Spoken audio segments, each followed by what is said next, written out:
Halo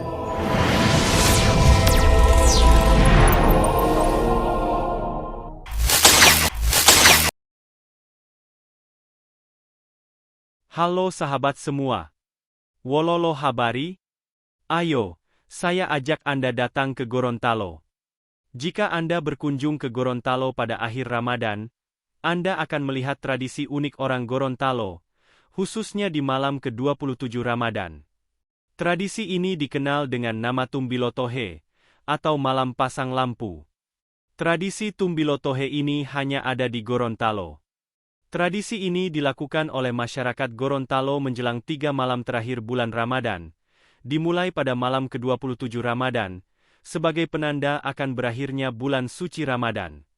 Tradisi unik ini telah berlangsung turun-temurun sejak abad ke-15. Pada masa lalu, Tumbilotohe diadakan untuk memberikan penerangan kepada umat Islam yang hendak memberikan zakat fitrah pada malam hari, serta menjadi alat penerangan menuju ke masjid atau musholah. Alat penerangan ini dibuat dari damar dan getah pohon yang dapat menyala untuk waktu yang lama. Ada juga yang menggunakan wamuta atau selundang yang dihaluskan dan diruncingkan, kemudian dibakar.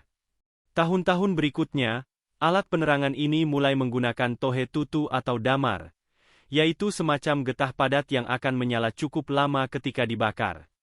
Berkembang lagi dengan memakai lampu yang menggunakan sumbu dari kapas dan minyak kelapa, dengan menggunakan wadah seperti kima, sejenis kerang, dan buah pepaya muda yang dibelah dua yang disebut dengan padamala. Seiring dengan perkembangan zaman, maka bahan lampu buat penerangan diganti minyak tanah hingga sekarang ini. Bahkan untuk lebih menyemarakkan tradisi ini, sering ditambahkan dengan lampu listrik. Budaya yang sudah turun-temurun ini menjadi ajang hiburan masyarakat setempat. Sekarang ini malam Tumbilotohe benar-benar ramai. Bisa dibilang festival paling ramai di Gorontalo di akhir Ramadan. Saat tradisi Tumbilotohe digelar, wilayah Gorontalo menjadi terang benderang, nyaris tak ada sudut kota yang gelap. Lampu-lampu botol ditempatkan secara berjejer di depan rumah, di pagar atau pinggir jalan, menyerupai jemuran, dan jumlahnya bervariasi, tergantung pada luas halaman rumah. Jalan-jalan dihiasi dengan lampu-lampu listrik menyerupai terowongan yang terang benderang.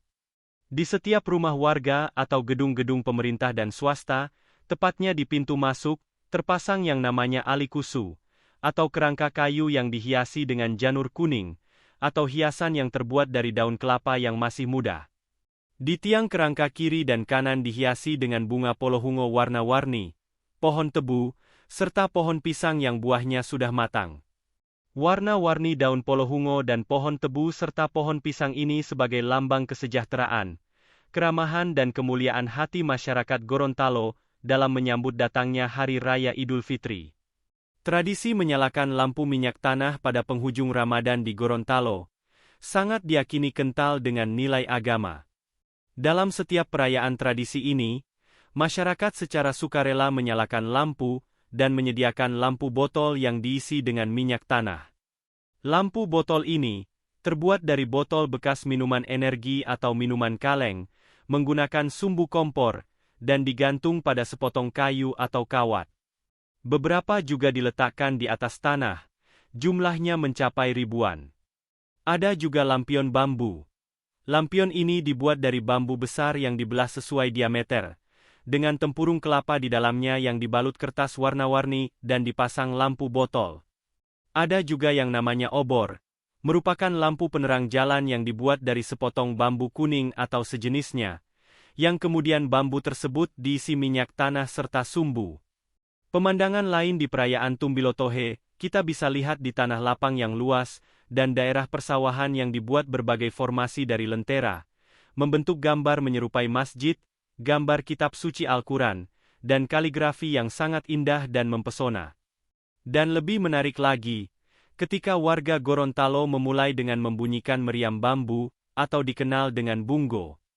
Atraksi bungo ini sangat digemari oleh anak-anak dan remaja. Bagaimana unik kan? Makanya jangan lewatkan, datang dan saksikan secara langsung di Gorontalo. Dijamin Anda akan terkagum-kagum. Demikian informasi ini kami sampaikan. Semoga bermanfaat. Jangan lupa like, subscribe, serta komen pada kolom komentar. Selamat menjalankan ibadah puasa. Salam sehat, jangan lupa bahagia.